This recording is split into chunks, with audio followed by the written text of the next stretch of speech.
আমার নাম আব্দুল হাই সিদ্দিকী।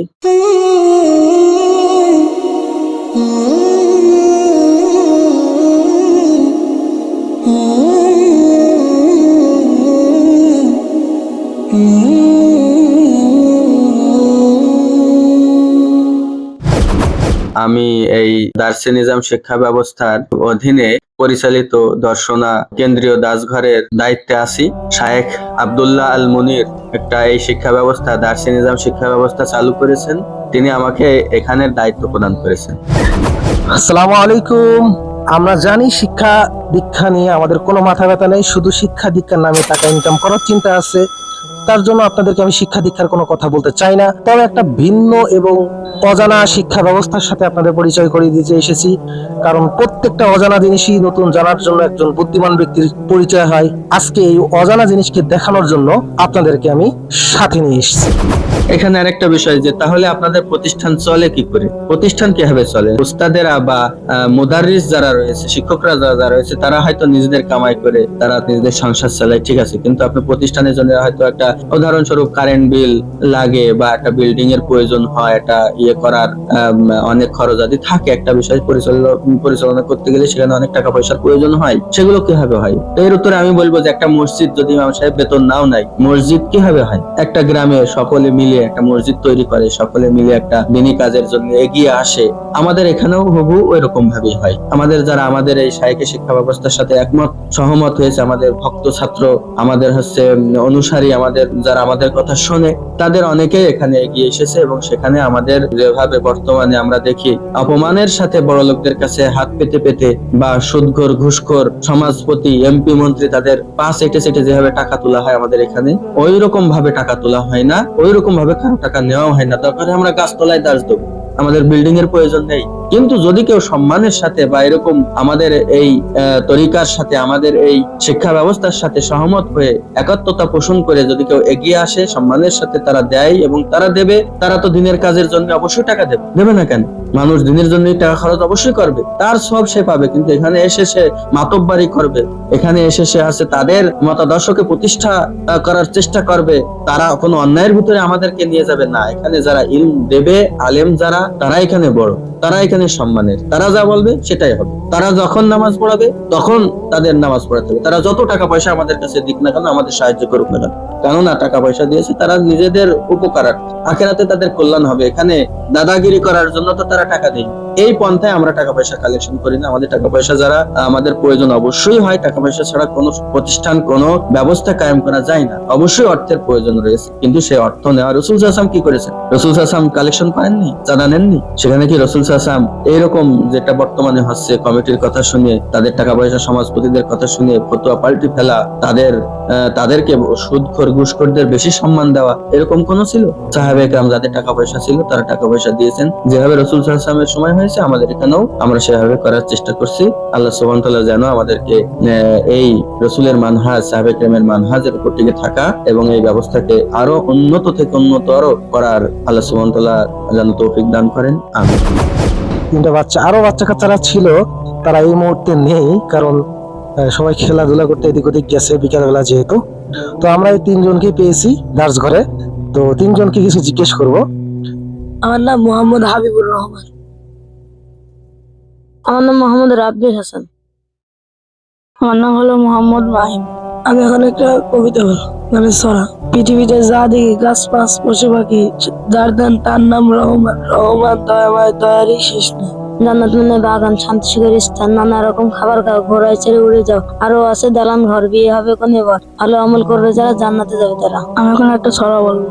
আল্লাহকে ভয় করি, নবী করি মান্য, মোরা আসি এই জগতে এই কাজেরই জন্য। সালাত হোম আছে, আরো আরো আছে অন্য। আমি আসলে এই জায়গায় এসেছি 1 মাস ধরে।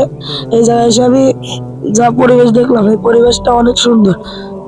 আশেপাশে মাদ্রাসা আছে, মাদ্রাসা থেকেও সুন্দর আছে। এই জায়গায় পড়ে সার্টিফিকেট আমার দরকার নেই, আমি ওই জান্নাতে যেতে পারলে এটাই হবে, আমার এটাই দরকার। আর বাপ মা হচ্ছে একটা আমল হচ্ছে আলেম করার। আমার বাপ মারা জানে যে হচ্ছে চাই যে হচ্ছে ছেলে বড় হয়ে একটা হাফেজ হয়, ওই জন্য আমি এখানে এসি।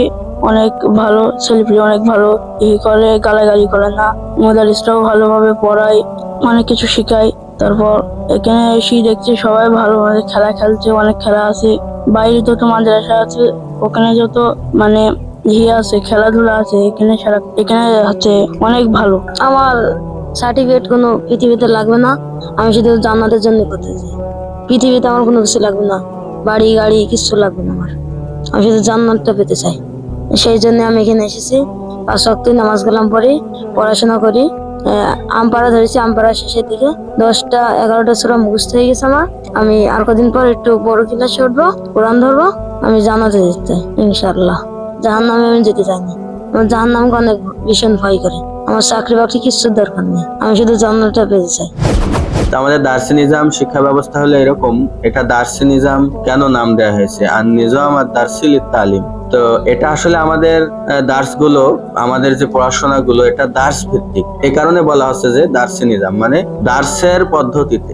যেমন পূর্ববর্তী উলামায়ে কেরাম যে ইফতুনা ফি বুয়ুতিহিম ওয়া ফি তুরুকাতিহিম, তাদের রাস্তাঘাটে, তাদের বাড়িতেই তারা ফতোয়া দিতেন। এর জন্য কোনো জায়গা লাগবে, বিশেষ মাদ্রাসা লাগবে, একটা স্থান লাগবে, নির্দিষ্ট কিছু বিষয় সীমাবদ্ধতার ভিতরে থাকতে হবে, এটা নয়। আমাদের শিক্ষা ব্যবস্থা যেখানে দক্ষ শিক্ষক যেখানে থাকবে সেখানেই ছাত্ররা গিয়ে শিক্ষা অর্জন করবে, সব জায়গায় দার্স দেওয়া হবে। এই কারণে আমাদের শিক্ষা ব্যবস্থাটা দার্সের উপর ভিত্তি করে পরিচালিত এবং দার্সের উপর ভিত্তি করে এর ব্যবস্থাগুলো সাজানো হয়েছে। দার্সটাই মূল। কোথায় হলো বা একটা জায়গা লাগবে বা একটা ক্লাস লাগবে, টাইম লাগবে, এরকম কোন সিস্টেম আমাদের এখানে নেই। এ কারণে আমাদের শায়েখ এটা নাম দিয়েছেন আর নিজাম আর দার্সি। আমার নাম মাহালি হাসান, আমি দার্সি নিজামে শায়েখ আমাকে দায়িত্ব দিয়েছে বাংলা সাহিত্য দেখাশোনা করার। আমি মাধ্যমিকে আদব বিভাগটা দেখাশোনা করি এবং প্রাথমিকের যে বাচ্চাদের বাংলা সাহিত্য বিষয়টা দেখাশোনা করি। আলহামদুলিল্লাহ, আমি মোহাম্মদ হাদিউল্লাহ। এখন বর্তমানে আমি আমার গ্রাম কুনিয়াতে দার্সি নিজামের অধীনে পরিচালিত শিক্ষা কেন্দ্র, ওখানে আমি প্রায় 50 জন মতো ছোট ছাত্র ছাত্রী পড়াশোনা করি এবং রাত্রে বড় ছাত্র 7-8 জন মতো আসে। তো ইনশাল্লাহ সবাই দার্সি নিজামের প্রতি ভালো আগ্রহী আছেন এবং আমরাও চাই আমাদের পুরো জীবনটাকে দার্সি নিজামের খিদমতে কাটিয়ে দেবো। আল্লাহ তাআলা কবুল করেন। আমাদের দার্সের অবস্থা ভালো। আমাদের দার্সের বয়স 1 বছর। এবার রমজান আসলে আমাদের মোটামুটি 1 বছর হবে। আজকে আমাদের এই সাপ্তাহিক তাফসীরের ক্লাস আছে। আমাদের শায়েখ মুশকিলাতুল আয়াত, মানে অনেকেই যে সমস্ত আয়াতগুলো নিয়ে বিভ্রান্তি ছড়ায়, আয়াতের জহের বা বাহ্যিক অর্থ দিয়ে মানুষকে উল্টাপাল্টা বুঝিয়ে দিনের মানে মূল এর থেকে সরিয়ে নিয়ে যায়, সেই সমস্ত আয়াতগুলোর ব্যাপারে পূর্ববর্তী মুহাক্কিক উলামায়ে কেরাম, মুফাসসিরিন কেরাম কি বলেছেন সেগুলো আমাদেরকে এই সারা রাত বৃহস্পতিবার দার্সকৃত দিন সারা রাত এগুলো আমরা দেখি, যা কিছু আমরা বুঝি সেগুলো আবার পরের দিন শায়েখকে আমরা শোনাই যে আমরা কি শিখলাম। আমার বাসা লোকনাথপুর। আমি লোকনাথপুর মাসপাড়া মসজিদের দায়িত্বে আছি। আর ওখানে দার্সি নিজাম শিক্ষা ব্যবস্থার শিক্ষা কেন্দ্র আছে, শিক্ষা কেন্দ্র। সেখানে দার্সি নিজাম শিক্ষা ব্যবস্থার অধীনে সকালে মক্তব পড়ানো হয়, আর রাত্রে ইশার পর হচ্ছে বয়স্কদের কোরআন শিক্ষা দেওয়া হয়, আর সকালে যুবকদের ফজরের পর 2 থেকে 3টা ক্লাস আছে, আকীদা, রিয়াদুস সালিহিন আর সিরাত। এই ক্লাসগুলো সেখানে নেওয়া হয়। আসসালামু আলাইকুম, আমি মোহাম্মদ মুর্শিদুল হাসান। আমি দার্সঘর কালপাশডাঙ্গার মুদাররিস। আমরা এখানে এসেছি আজকে। আমাদের একটি সপ্তাহে 1 দিন তাফসীরের ক্লাস হয় সারা রাত্রি শাইখের পক্ষ থেকে। আমাদের উদ্দেশ্য হলো শাইখের এই দার্সি নিজামের শিক্ষা ব্যবস্থাকে সারা পৃথিবী ব্যাপী ছড়িয়ে দেওয়া। আল্লাহ আমাদেরকে সহায় হন, আল্লাহ আমাদের সাহায্য করুন। আমি ঝিনাইদহ থেকে এসেছি। আমাদের দার্সঘর ঝিনাইদহ শাখা দার্স দর্শনায় কেন্দ্র। এখান থেকে শাখা পরিচালনা হয় কয়েক জায়গায়, তার মধ্যে একটা আছে যে বেলায়েত ভাই আছে দামোদরায়, আর আছে কারপাশডাঙ্গায় আছে, আর ঝিনাইদহে আছে। এই 3টা আছে। আর মানে অপেক্ষায় আছে হলো চাঁদপুর, কুনিয়া চাঁদপুর, আলমডাঙ্গায় একটা আছে, খাসকরলায়।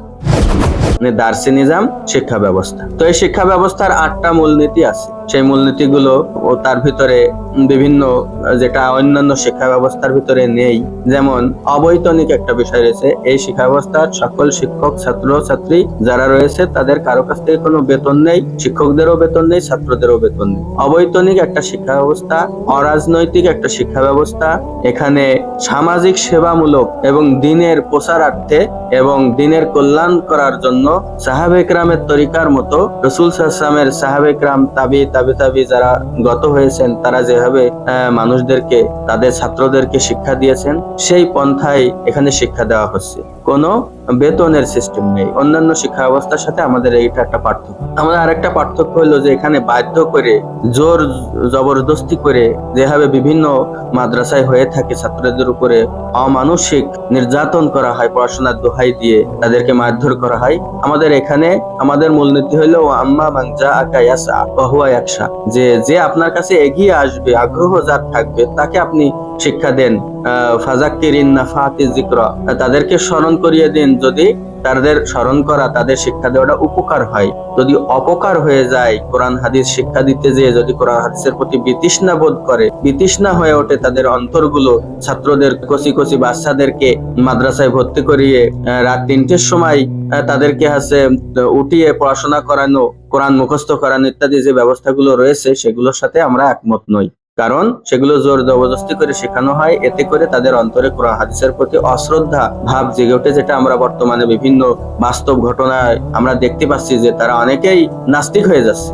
কোরআন হাদিস পড়ে মুফতি মাওলানারা নাস্তিক হয়ে যাচ্ছে, মানে ইসলামের প্রতি তাদের বিদ্বেষ। তো এগুলো আসলে অনেক বুঝবার বিষয় আছে, অনেক গবেষণার বিষয় আছে। আমাদের শায়েখ সেই গবেষণাটা, সেই বুঝের বিষয়টা আমাদেরকে শিখিয়েছেন, আমরা শিখেছি, জেনেছি। এই কারণে আমরা শায়েখের আন্ডারে, শায়েখের অধীনে আমরা কাজ করছি শিক্ষা ব্যবস্থার। এই শিক্ষা ব্যবস্থাকে আরো বেশি উন্নত করার জন্য আরো বেশি বেশি এখানে আমাদের দক্ষতা, আমাদের যে ছাত্রদের ভিতরে দক্ষতা গুলো ফুটিয়ে তোলার চেষ্টা করছি। আমাদের ওই রকম শিক্ষা ব্যবস্থার 8টা যে মূলনীতির কথা বলছি, এগুলোর ভিতরে প্রধান প্রধান কিছু আমি এখানে উল্লেখ করলাম, আর ওগুলো আপনারা জানতে পারবেন। আর এই শিক্ষা ব্যবস্থার আলাদা শিক্ষা ব্যবস্থা থাকলে অবশ্যই তার একটা আলাদা কারিকুলাম থাকে, একটা শিক্ষা সিলেবাস থাকে। তো সেই সিলেবাস আমাদের শায়েখ আব্দুল্লাহ আল মুনির তিনি তৈরি করেছেন, সেটাও আপনারা পাবেন। এখানে অনেকে একটা প্রশ্ন করে যে শিক্ষকরা তাহলে চলে কি করে, তাদের সংসার চলে কি করে, তারা কিভাবে সময় দেয়? তো আমার কথা হলো যে আমরা তো অনেক সময় 1 ঘন্টা চায়ের দোকানেও কাটিয়ে দিই। সেই সময়গুলো আমরা কোথায় পাই? সেই সময়গুলো আমরা আমাদের শিক্ষকদেরকে এই দিনের কাজে লাগানোর জন্য আমরা উৎসাহিত করছি। আমাদের যারা ছাত্র রয়েছে তাদেরকে আমরা এই দায়িত্বগুলো কাঁধে নেওয়ার জন্য আমরা উৎসাহিত করছি। অনেক সময় আমরা অকারণেই কাটিয়ে দিই। সেগুলো জন্য আমাদের আলাদা কর্ম ব্যবস্থা থাকলেই, আমাদের যে আলাদা সংসার চালানোর যে চিন্তা, সংসার চালানোর যে দায়িত্ব, সেগুলো থাকলেই যে আমরা দিনের জন্য আর কোনো সময় বের করতে পারবো না। এই কারণে আমি আগে বলছি যে এখানে কোনো নিয়ম বাধা ধরা কোনো সময় নেই যে সকালে করতে হবে বা এই টাইমের ভিতরে দার্স দিতে হবে, এই টাইমের ভিতরে আসতে হবে। আমাদের এখানে সব সময়, এখানে শিক্ষকের যখন সময় হবে ছাত্ররা তখনই আসবে। সেটা সকাল, বিকাল, সন্ধ্যা, রাত, সব সময় এখানে দার্স দেওয়া হয়। এ কারণে আমরা বলবো যে আমাদের আসলে সাহাবে কেরাম কিভাবে চলেছেন। আমার প্রশ্ন উল্টো, যে সাহাবে কেরাম, তাবেঈরা, তারা কিভাবে চলেছেন? তাদের কি বিবি বাল বাচ্চা, সন্তান আদি, সংসার আদি এগুলো ছিল না? তারা যেভাবে চলেছেন আমরা চেষ্টা করছি, আমরা তাদের মতো পারবো না, তাদের মতো এত ত্যাগ তিতিক্ষা আমাদের নেই, আমরা দুর্বল, কিন্তু আমরা চেষ্টা করছি যে তাদের মতো কিছুটা, যাতে মানুষ ভুলে গিয়েছে, মুসলিমরা ভুলে গিয়েছে যে কেমন ছিল সাহাবে কেরাম, কেমন ছিল নবীরা, কেমন ছিল তাদের ছাত্র তাবেঈরা, উলামায়ে কেরাম, পরবর্তী আলেমরা, সালফে সালিহিনরা, তারা কেমন ছিলেন এটা ভুলে গিয়েছে। তো সেটার একটা চিত্র সামান্য হলেও আমরা ফুটিয়ে তোলার চেষ্টা করছি। আমাদের যে যারা একসাথে খাই, আমাদের যতটুকু খাবার আমরা সবাই মিলে মিশে ভাগ করে সেটা খাওয়ার চেষ্টা করি আর কি। যে ছাত্ররা নিজ খরচে খায়, যার যার খরচে শেষে খায়। আমাদের এখানে একটা ছোট্ট বোর্ডিং আছে, বোর্ডিং এ প্রত্যেকদিন রান্না বাড়া হয় নিয়মিত, সকাল, দুপুর, রাত। তারা এই যে এখন দেখছেন এই যে রাত্রের খাবার সবাই খাচ্ছে, এই রান্নাটা করা হয়েছে দুপুরবেলা, আর দুপুরবেলায় মাছ রান্না ছিল সেটা খেয়েছে। এরকম আমাদের প্রত্যেকদিন দুপুরবেলা কোনো একটা আমিষ থাকে, আর সকালে খিচুড়ি থাকে, আলু ভর্তা, ডাল, সবজি এরকম থাকে, আর রাত্রেবেলা ম্যাক্সিমাম সময় সবজি দেওয়া হয়। তো সবাই নিজ খরচে খায় এবং মিলেমিশে খায় আর কি। খুব সুন্দর একটা পরিবেশ। এখানে আমি দুটো হাদিস বলবো। একটা হলো হযরত আবু হুরায়রা রাদিয়াল্লাহু তাআলা আনহুর হাদিস। তিনি আল্লাহ রাসূল সাল্লাল্লাহু আলাইহি ওয়াসাল্লামের দরবারে মসজিদে নববীতে পড়ে থাকতেন, না খেয়ে, কষ্ট করে। এমনকি মানুষ মনে করতো না খাওয়ার কারণে তিনি যখন পড়ে যেতেন, মানুষ মনে করতো পাগল, তার শরীরের উপরে, ঘাড়ের উপর পা দিয়ে চলে যেত, মনে করতো যে এ পাগল হয়ে গেছে। তিনি বলতেন যে মানুষ বলে আবু হুরায়রা এত হাদিস কোথায় পায়, এত হাদিস সে কিভাবে কোথায় পেয়েছে? তিনি বলছেন যে আমার আনসার ভাইরা, তারা কৃষিকাজ করতেন, মুহাজির ভাইরা তারা হলো ব্যবসা করতেন, আর আমি সব সময় রসুলের দরবারে পড়ে থাকতাম রসুলের হাদিস শোনার জন্য। তো এইভাবে কষ্ট করে একটা সিস্টেম হলো, ইলম অর্জনের একটা সিস্টেম হলো যে কষ্ট করে না খেয়ে, যেহেতু ইলমের ফজিলত সে নিজেই পাবে, নিজেই আল্লাহ সুবহানাহু ওয়া তাআলার কাছে সে পুরস্কারের আশা করে, অতএব তাকেই কষ্ট করতে হবে। এটা মানুষের কাছে চেয়েছে, যেটা বর্তমান সময়ে আমাদের একটা কলঙ্ক হয়ে দাঁড়িয়েছে, যে ভিক্ষাবৃত্তি মাদ্রাসার ছাত্ররা, মাদ্রাসার হুজুররা, তারা দাঁড়ে দাঁড়ে গিয়ে, মানুষের দোকানে দোকানে গিয়ে, বাড়ি বাড়ি গিয়ে যেভাবে চাল তুলছে, যেভাবে অনেক মানে নিকৃষ্ট ভাবে একটা খুবই বিশ্রী পন্থায় তারা এই কাজগুলো করে যাচ্ছে। এতে করে কি হচ্ছে, রাসূল সাল্লাল্লাহু আলাইহি ওয়াসাল্লাম যা বলেছেন তাই হচ্ছে,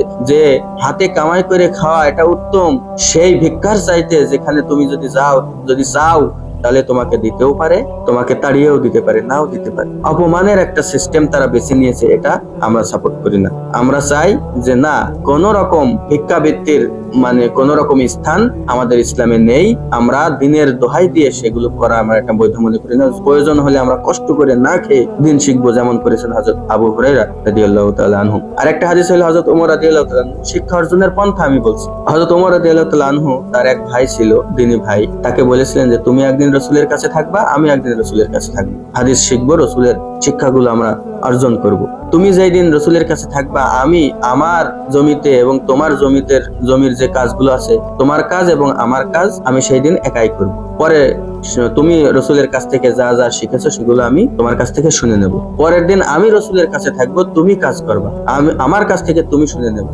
কত উত্তম, কত মহত্বের একটা পরিচয় তারা দিয়েছেন, সাহাবে কেরাম দিয়েছেন। যদি শিক্ষা অর্জন করতে হয় তাহলে তাদের পথে, তাদের মতে আমাদের চলতে হবে, সাহাবে কেরামের পথ অনুসরণ করতে হবে। তৈরি করা নিজেদের বানানো স্বার্থের তরিকাগুলো, এগুলো পরিত্যাগ করতে হবে। আমাদের কথা হলো সাহাবে কেরাম, তাবিরা, তারা যেভাবে চলতেন, আমাদের শিক্ষকরা, আমাদের এখানে যারা পরিচালক রয়েছে, তারাও ইনশাআল্লাহ সেভাবে চলার চেষ্টা করবে। তারা নিজে হাতে কামাই করে, কেউ চাষ করে, কেউ ব্যবসা করে, কেউ ভ্যান চালায়, এমনকি করে তারা পড়াশোনা করছে এবং করাচ্ছে। তাদের দুনিয়ার প্রয়োজন তারা দুনিয়া দিয়ে মেটাচ্ছে, দিন দিয়ে, দিন বিক্রি করে বা দিনের কোনো কাজ করে। আমি এখানে দিন দিয়ে কোনো ইনকাম করা বা দিন দিয়ে উপার্জন করা, মানে এই বিষয়কে আমি এখানে আলোচনা করছি না, কারণ এই বিষয়ে ফিকহ গ্রন্থে আলোচনা এসেছে যে আছে আল উজরাতু আলা তাআ, এটা জায়েজ কি না জায়েজ, যে আছে কোন সওয়াবের কাজের বিনিময়ে বা কোন ইবাদতের বিনিময়ে টাকা পয়সা গ্রহণ করা, এটা ফিকহের মাসালা। আমি জায়েজ না জায়েজের কথা এখানে বলছি না, কিন্তু সর্বোত্তম পন্থা কি হওয়া উচিত, সাহাবে কেরাম কিভাবে করতেন, আমরা সেটার কথা বলছি। এটা আলেমদের ভিতরে দ্বিমত এসেছে। জমহুর আলেমদের মতে এটা এমনিতে বৈধ, হানাফি মাযহাবের কিছু কিছু আলেম বা পূর্ববর্তী হানাফিদের মতে এটা অবৈধ, পরবর্তী হানাফিরা এটা হয়তো বিভিন্ন প্রয়োজনের আল আহকামু ইখতালিফু ইখতিলাফিল আহওয়াল ওয়াল আজমান, যে একটা মূলনীতি আছে তাদের, সেই মূলনীতির আলোকে অনেকে তো বৈধ করেছেন। কিন্তু হানাফি মাযহাবের মূল কথা হলো নাজায়েজ, কিন্তু জমহুর উলামায়ে কেরাম এর মতে হলো এটা জায়েজ, আল উজরাতু আলা তাআ, এটা জায়েজ। আমরা সেই বিষয়ে বিস্তারিত যাব না। এই বিষয়ে আমাদের শায়েখ একটা লিখেছেন যে তারাবি সালাতের পারিশ্রমিক নেওয়ার বিধান, সে বিষয়ে এখানে এই বিষয়ের যে তিনি আলোচনা করেছেন, এবং আমাদের শায়েখের মতো এটা সঠিক যে আসলে মূলত এটা বৈধ, কিন্তু আমরা সেই বৈধ অবৈধের বিষয় এখানে বলছি না। আমরা বলছি সেই বৈধতার নাম দিয়ে অনেকগুলো অবৈধ বিষয় তার ভিতরে ঢুকিয়ে ফেলা হয়েছে। ইসলামের মূল শিক্ষাগুলোকে গুপ্ত করা হচ্ছে, মূল শিক্ষাগুলোকে এখানে মানুষকে ভুলিয়ে দেওয়া হচ্ছে যে সকল সিস্টেমের কারণে। আমরা সেই সকল সিস্টেমের ভিতরে যাব না। আমরা যেটা সর্বোত্তম সিস্টেম, সাহাবে কেরামের সিস্টেম, সেই সিস্টেমকে আমরা গ্রহণ করব।